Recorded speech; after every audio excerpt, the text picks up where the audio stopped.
Oleh patling real to kan nei te chuanin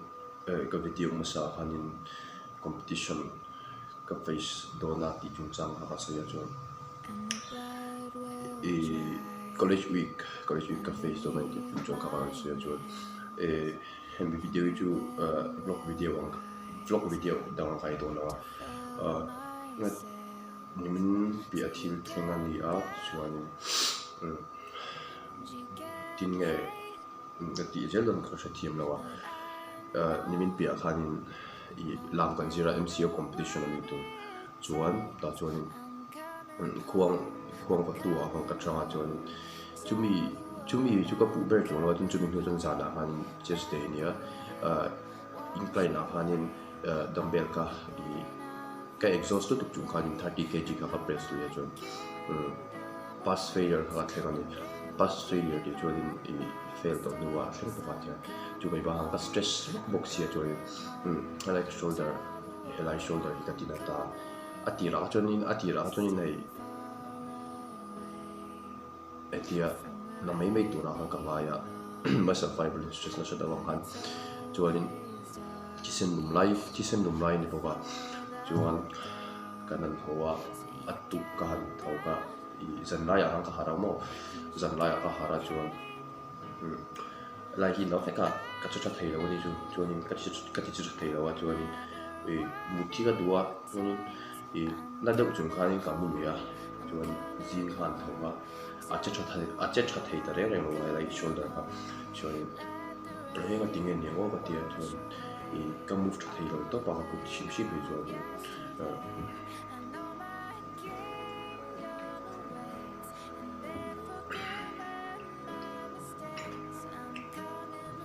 chu ka soin chuan atira kha chuan asor ni thea ka ringa chuan ka chu mana zel box ya chuan ka just thei lo shi ma ka bani chumi bel statement chu bel choron siam ne tu video I chuan la hi ni ya ka ban chuan tu na hi chuan dam hoi te ka ya tem to la zia dewa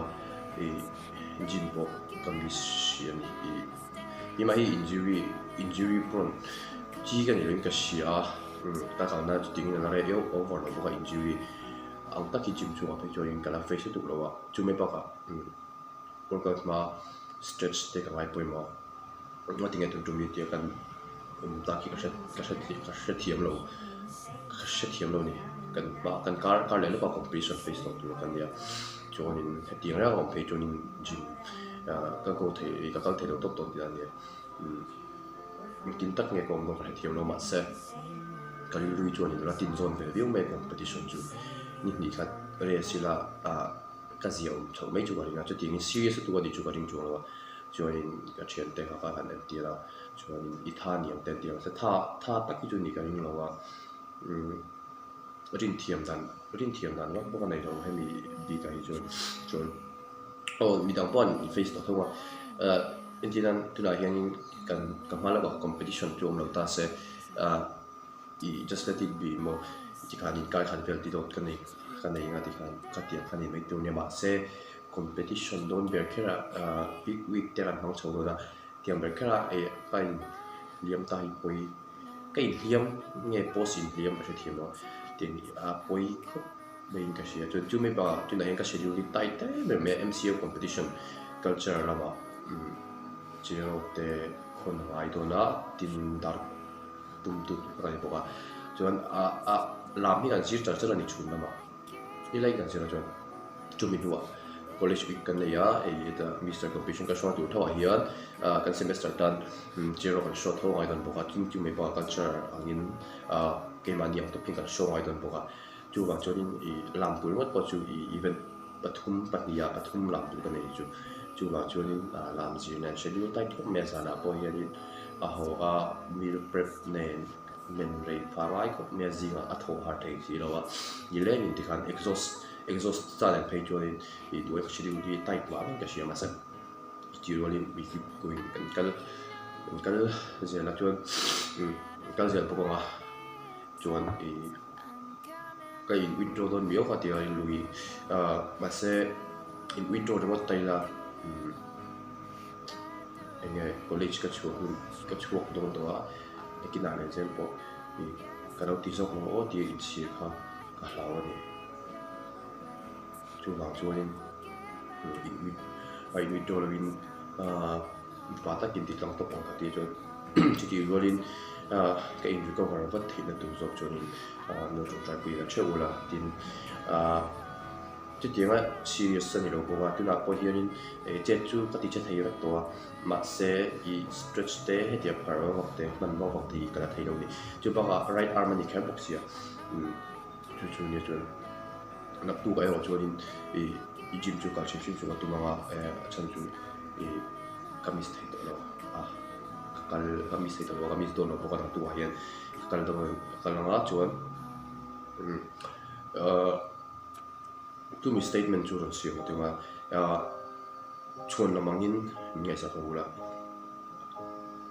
achana chu hemi wang hian katlak pha do lo ka frame matlak pha do lo ni khatre sa van ka frame matlak pha do lo chu ti rolling conditioning emota chu I effect mai thaya mase ti rolling hemi wang hian I ka result ka lam pha do lo wa dang lam pha do lo wa ka ti hemi wang hian ka chak do ni so ka chakanga hemi wang ka chak do ka chak do chu hemi wang ka chak lo ki ni lo chuan ka sim lo ma se just to let you guys know that angkamo just to let you guys know that I've hurt my shoulders just kami chu stress ko mai ti la soi so lo mental unstable lo chau tu na test level yam to tu ka mental stable lo lu tu plan schedule time pok ne ti tu tam pok ne working hard on the level to be actually then lawin ki foi ga la ze box situation ni stressful MMA ase apa lo so ito fanin I just want to experience the journey ko dito ta kung yan local lang dito khatiang teka ka experience dua atay ki khakava eat laman nilawa kaba otava dwa lak katum laman nilawa so ito kanin tin tak ngen lo face a tang tiang taka har sang ya tiang taka chak nge kan diti improve ka du ba ni mema cover ka tia tur ni bo chuan ke mai improve to ka improve to chi dang chuan kana chak thang ka sia mental a chuan attack te ka tia sa tak jo ma se kana chak thang ka sia chuan we keep going pushing dia chuan speed recovery ilawish trong trại phim là tin content po thầy chúng ta xem mà các xem video bạn đi cả ông bạn tụi mình là chuan khang tiếng góc khá sự mấy chúng ta hiện cho ai đó make up chuan thì chơi lúc mà in chỉnh tao việc thì mà sẽ tin là in anh này